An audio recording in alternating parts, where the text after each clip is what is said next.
So I'm going to give a talk here for about 30 minutes or so. I'm going to talk about visibility and analytics, and specifically how now that we got this new thing called big data, that I think we need to kind of take a step back and rethink our approach to visibility and analytics, simply because with big data we can now get visibility into just about everything everywhere, which is the good news. The bad news is we can get visibility into just about everything everywhere. So how are we going to manage all of that?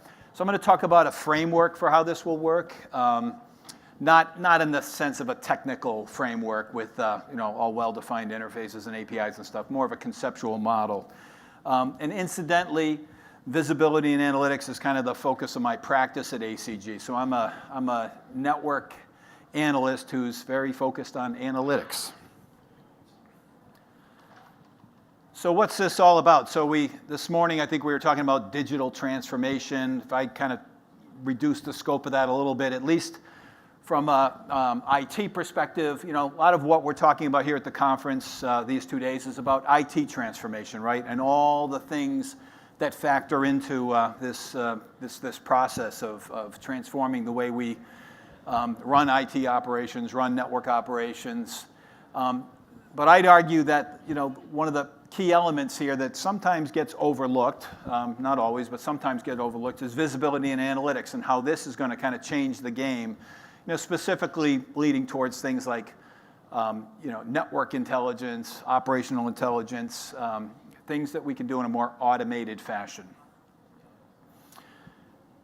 So there's a wide range of use cases, and I think everybody in this room that either is involved in operating networks or IT infrastructure, or on the vendor side building products to do the same, they're familiar with all these different use cases over here. This is kind of the world that this crowd kind of lives in, right? And I think most of these are self-explanatory. The interesting thing about all these use cases today is if we look at how we can start to apply some of these new technologies, software-defined networking, software-defined infrastructure, big data analytics, where we want to get to on a kind of a use case by use case perspective is in the upper half of this 2x2 matrix, right? We want to get into the sweet spot where we have relatively lower cost, lower complexity implementations that lead to higher value, higher return from a bottom line business perspective.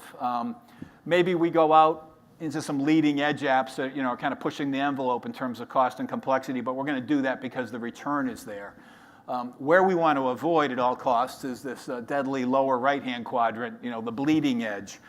And and interestingly, I think if you look at where the industry's been maybe the last 5 years, there's been a lot of work done with big data analytics, but I think in many cases, people have been kind of pushing the frontier here, right? So they've been doing projects that collecting a lot of data, trying to process the data, but maybe not necessarily making a solid business case for it. And I think that's understandable. I mean, that's technology adoption, right? Dealing with new stuff. But we want to get beyond that point so we can actually start to do all of these things in a more efficient fashion. So what is this all about? So these guys, Sun Microsystems, coined this phrase back, I think in the early to mid-90s, right? The network is the computer. And I think now that's true more than ever. I'd argue 10 years from now, we probably aren't going to be talking about networks. We're really just going to be talking about the computer, right? Because everything we're doing is designed around creating compute infrastructure for workloads and applications. And at the end of the day, I think we're going to reach a point where the network itself is sort of taken for granted. It's going to be like flowing electricity or water. But it's worth kind of stepping back and looking at kind of where we came from and how we got there, because I think that relates to the problems we confront nowadays in terms of how we try to operate and manage this infrastructure. So this is kind of a little timeline here of kind of the history of network computing, starting back in the old days, call it the 1970s, where we had these things called mainframes, and pretty much networking in those days meant connecting a terminal to a mainframe, right? That was leading edge stuff back in the 1970s. And then we evolved a whole array of new technologies and new products to where nowadays, we're headed towards a world where, soon everything will live in the cloud, everything will be available as a service, everything will be available at web scale. Quite a dramatic transition, right, over these decades here. And what's happened is, throughout this entire evolution, we've seen nothing but kind of increasing scale and increasing complexity in almost every dimension you can imagine, right? So just a nonstop growth in users, networks, devices, endpoints, actually applications, different types of services, right? The whole thing just continues to scale out, and of course, a big range of diversity in terms of the types of networks we're operating. Things are still very heterogeneous. I mean, the good news is, at least at the access layer, we've largely converged on Ethernet, and in the transport layer, we've converged on optical. But even in those domains, there's still divergence, right, or diversity. Security threats, don't have to talk about those. Those have just continued to multiply, right, as the scale has increased and the complexity has increased. So basically, we've lived through this evolution, right? And as we've lived through this evolution, we've had to kind of chase the market in terms of how we operate this infrastructure, manage this infrastructure. And the good news is, there's no shortage of tools, right? For everyone in this room who does a job inside of some kind of an IT shop or a network shop somewhere, the good news is there's no shortage of tools. The bad news is there's no shortage of tools. And the really bad news is, in most cases, the tools kind of live in a silo, right? So what glues all the tools together are typically the people in this room and kind of what's inside their heads, right? So you've got network guys, you've got security guys, you've got IT ops guys. You're fighting some sort of a fire, maybe not even sure where the problem resides. You can usually use a tool through various processes to try to identify what the probable cause is. Perhaps a lot of switching from tool to tool, and maybe even between organization to organization, and eventually you hopefully solve the problem. But it's certainly not a seamless process, and it's complicated today because of that evolution that we've lived through, right? We've just tended to develop a set of tools over time to solve specific problems.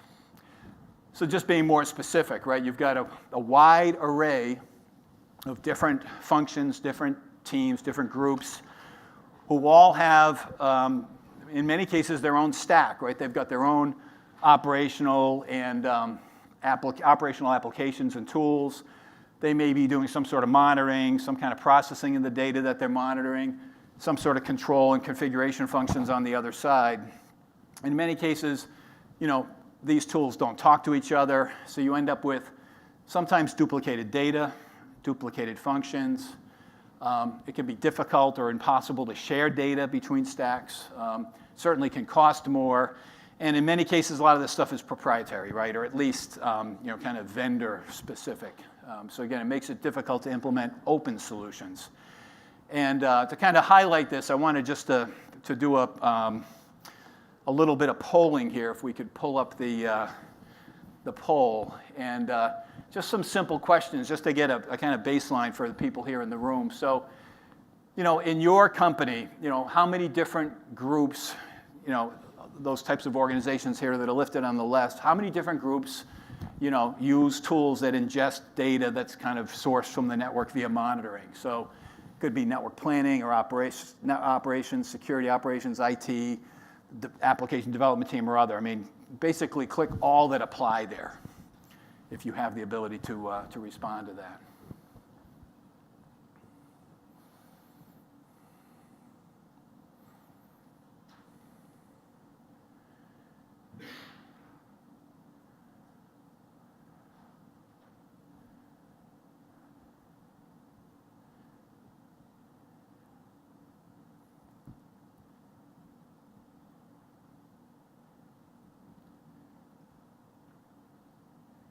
Yep. So the good news is, my thesis is correct. We've got folks in all those different functions who are all running applications and tools that are sourcing data out of the network. And probably this might be a little bit shorter because maybe we don't have as many people that directly work in DevOps here. I'm surprised we don't have other, because I would have put like compliance and other, maybe some other functions as well. So let's go to the next question.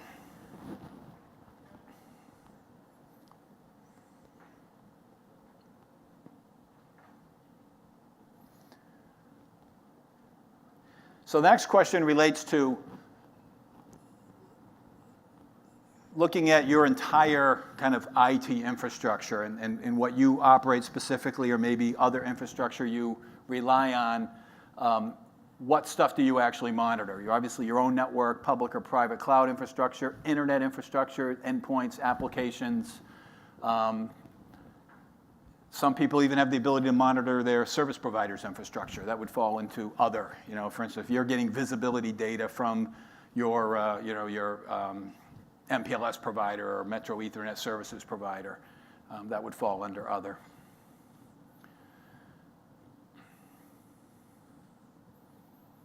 Good. So this is not surprising either. I mean, people are essentially pulling in data from all over the place, and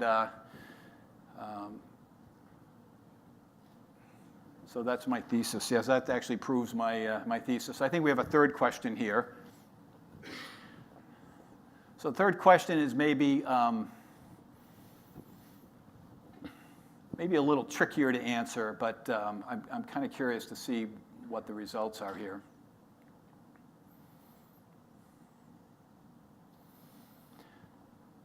So the question is, of all the monitoring and analytics tools you use across all these different organizations and across all the different parts of the IT infrastructure, how many of these actually share, or how many common stacks do they share? So a common stack would be like Splunk, right? So if you use Splunk and you're using it for security purposes and network planning purposes or something like that, that would count as a common stack versus, these individual applications all having their own stack.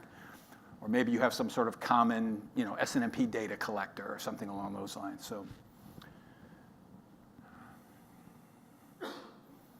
So there is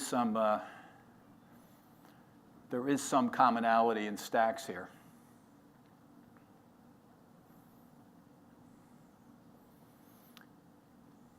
The other question I didn't want to ask was, how many different stacks are you running for all the different tools you're running? Because I think that would be a little bit harder to put up here in a multiple choice fashion.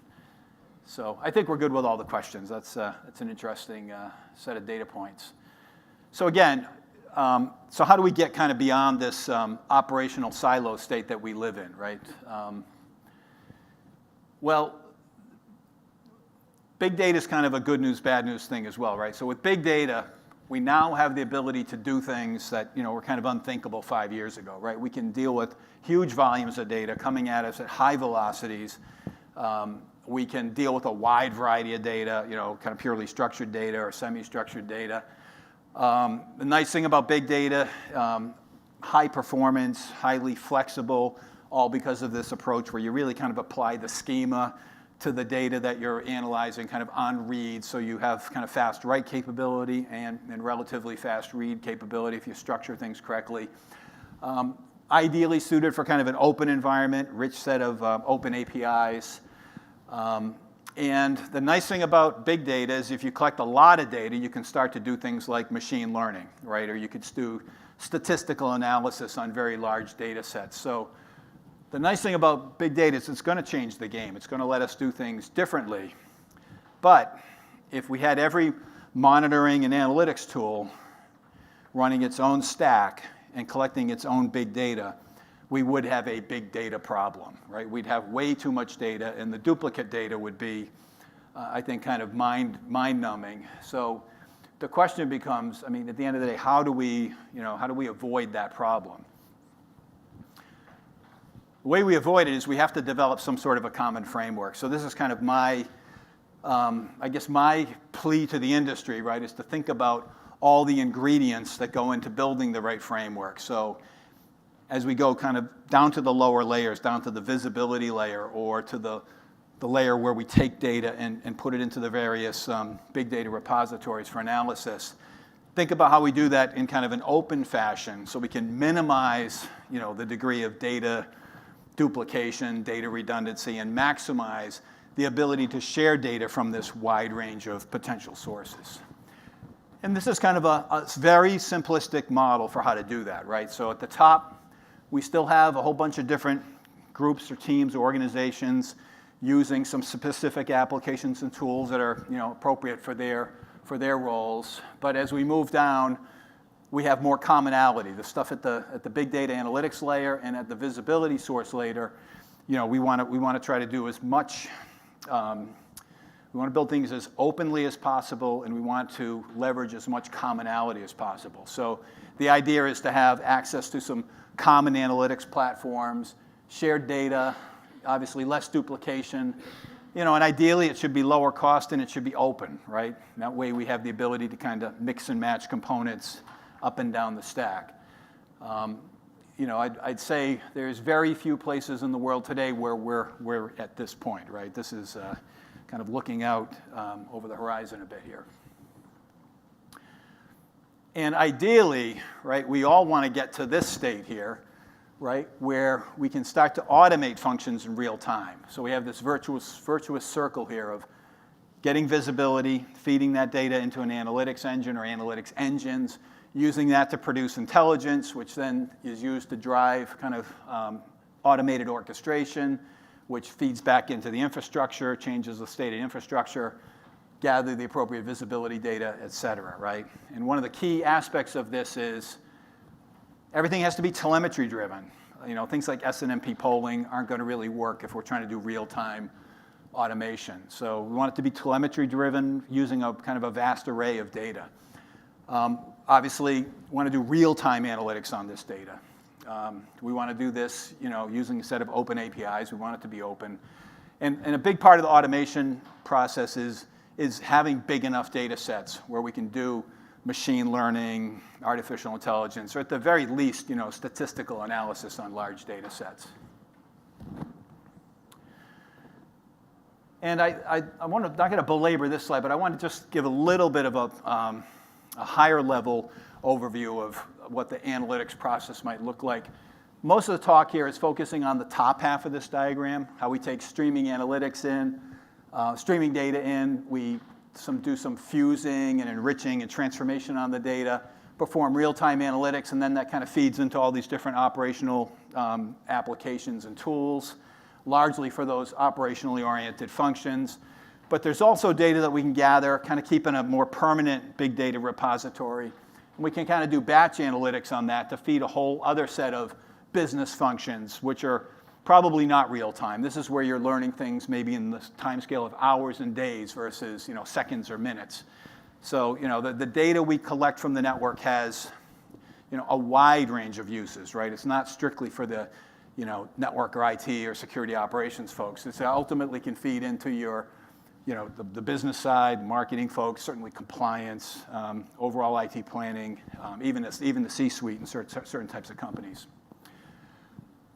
So this is kind of a conceptual model for the framework. I would not argue that this is a framework itself, but I want to briefly kind of highlight what the stack would look like. Right down here at the bottom, the ability to ingest a wide range of data types, which I would argue streaming telemetry is the most critical. Being able to pull data from a wide range of places, a wide array of sources, and then feed that into an aggregation layer, using things like maybe a publish subscribes pipeline to pump the data up into the kind of the data analytics layer, where there's another process that gets performed, which is to kind of transform, fuse, and enrich the data sources before you put them into the various repositories for analysis. And at that layer, you've got different types of storage. You've got in-memory storage techniques, disk-based storage techniques, and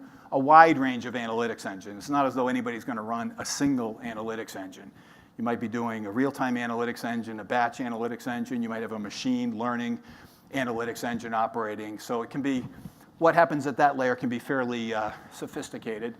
And then above that, you've got kind of the, I call them the analytics-specific applications and the open APIs, which are making the intelligence available to the higher layer applications. So those could be the operational applications, or maybe specialized tools, or general business analysis tools, or ultimately feeding up to the users, or dashboards and reports, or even other business applications that there may be APIs to support.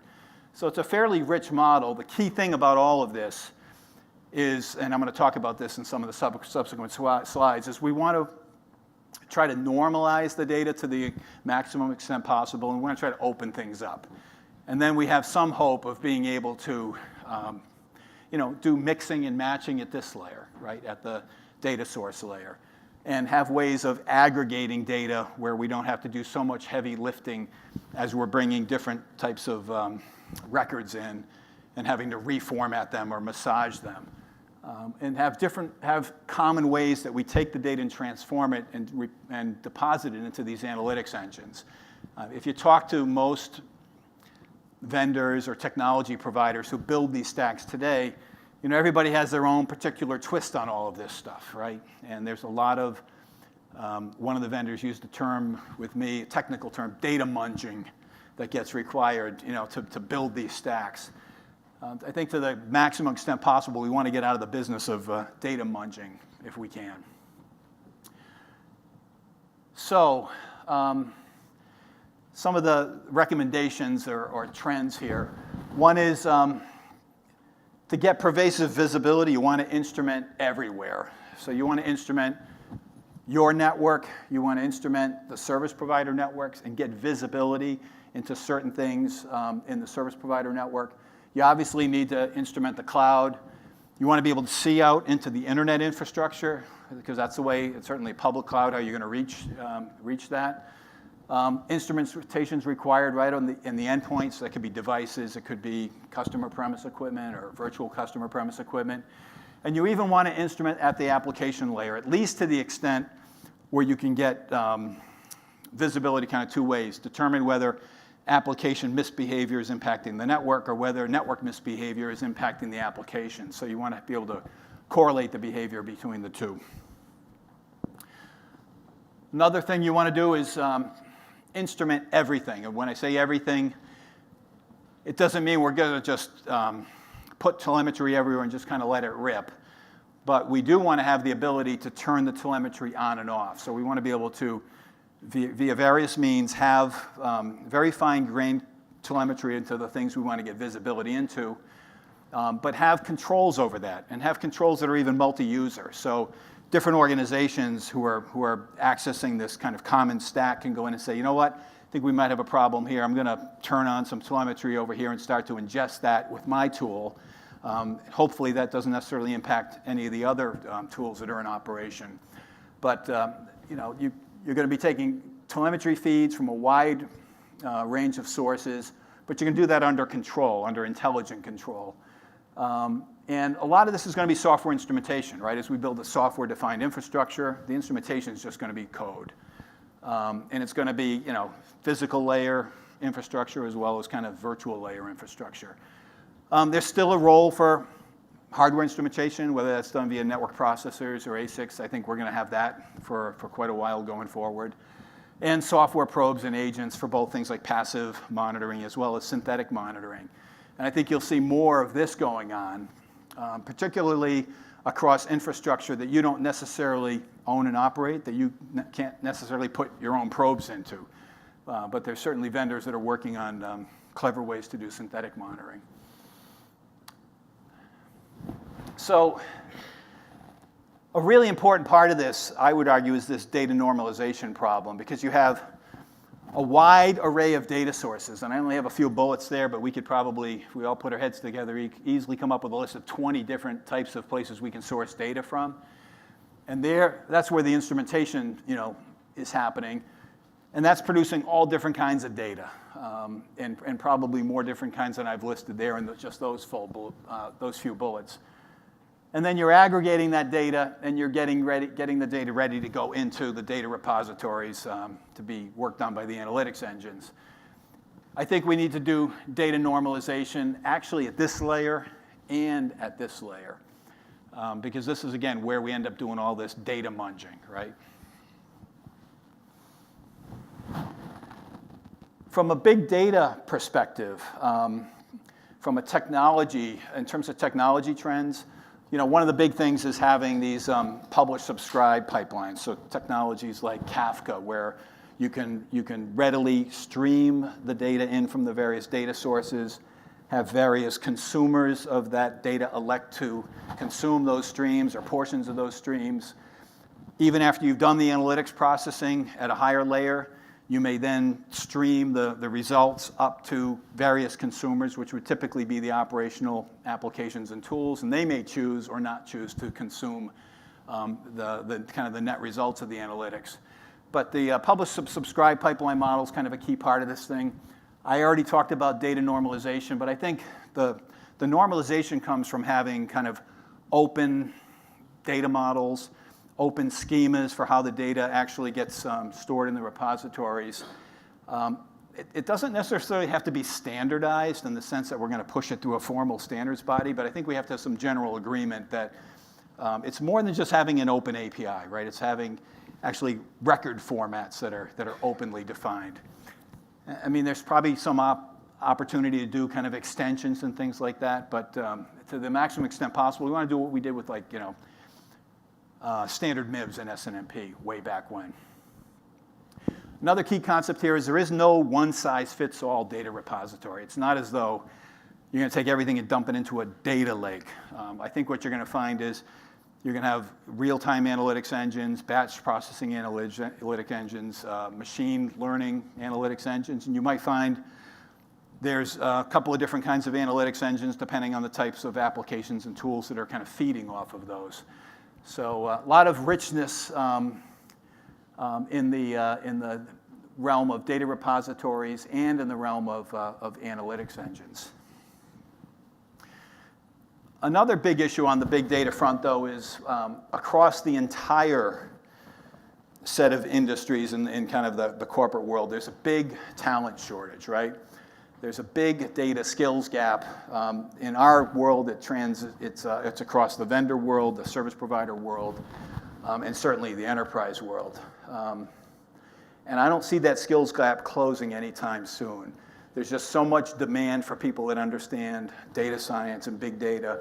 I think we're going to be chasing after that for quite a long time. So if you have any kids that are in high school or college and they're wondering what they should do and they have an aptitude for science, technology, engineering, or math, tell them to go do big data. They probably won't be out of work for at least 20 years.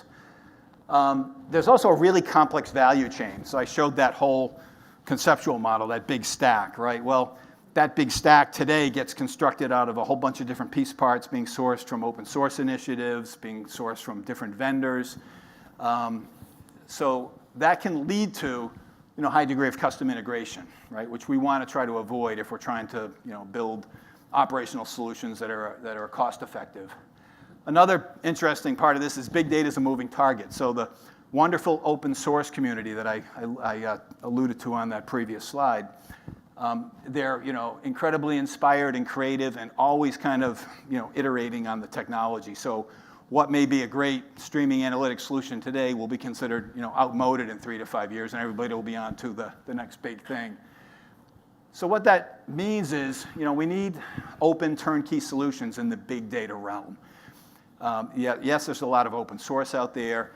Yeah, a lot of the big players have gone off and built their own stacks and developed their own solutions. But I think for the general enterprise user base, I think there's a need for more either vendor source solutions or managed service solutions or even SaaS-based solutions where that's appropriate. And to do that, my opinion is really want to try to make these implementations kind of cloud-native implementations out of the gate. So if we're building this big data analytics infrastructure, let's build it on the latest technology stacks.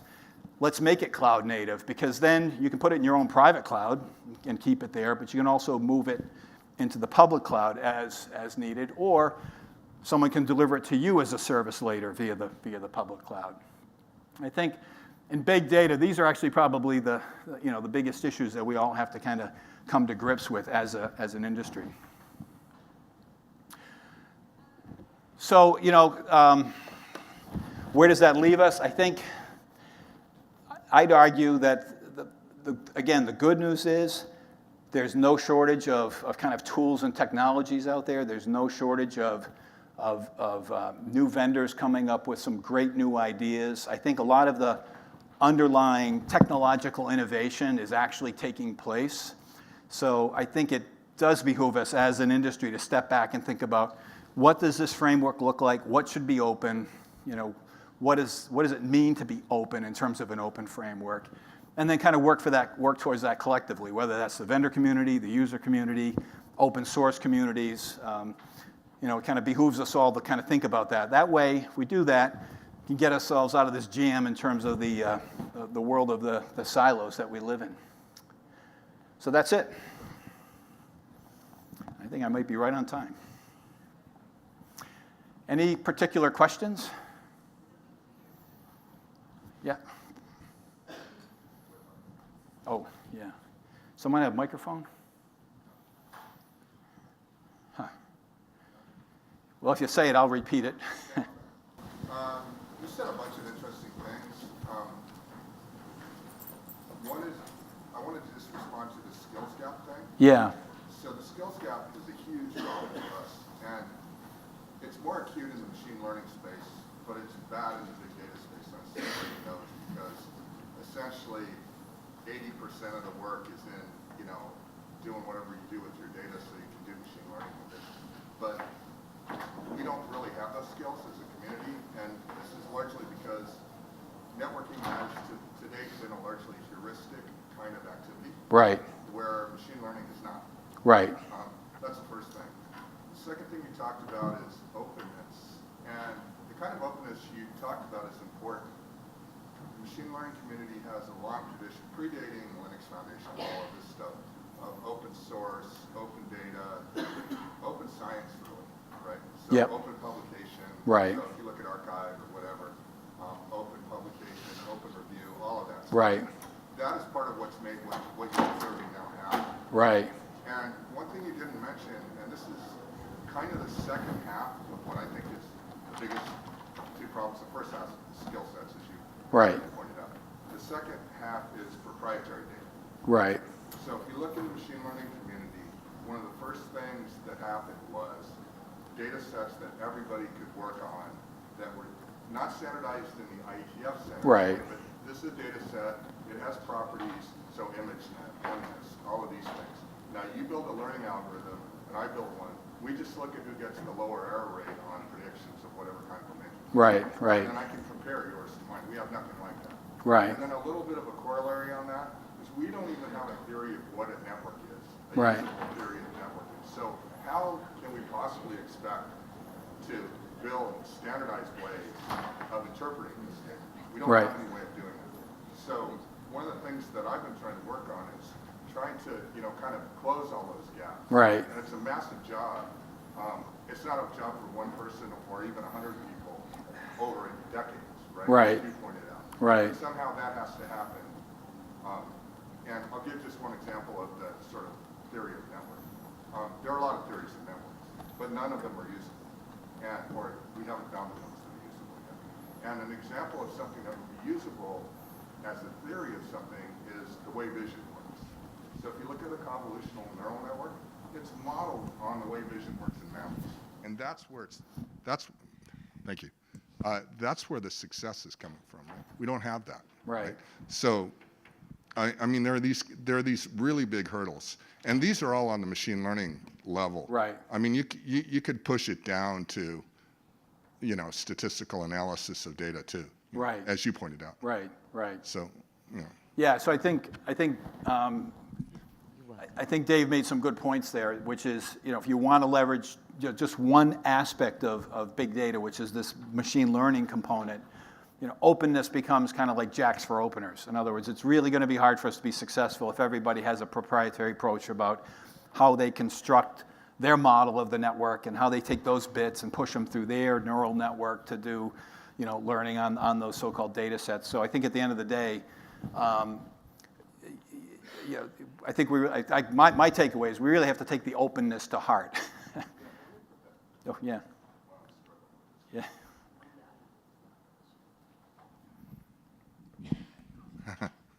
Yeah, I guess you have to turn it on. Just one other point on that. Every single one of these network machine learning systems is a one-off. Right. Every one. Right. And, whichever one you want. And the reason for that, no theory of what a network is. Right. Right. Yeah. So that's gonna hurt us in all these different ways. So I think I've got to give way to my former colleague, Eric. Thank you.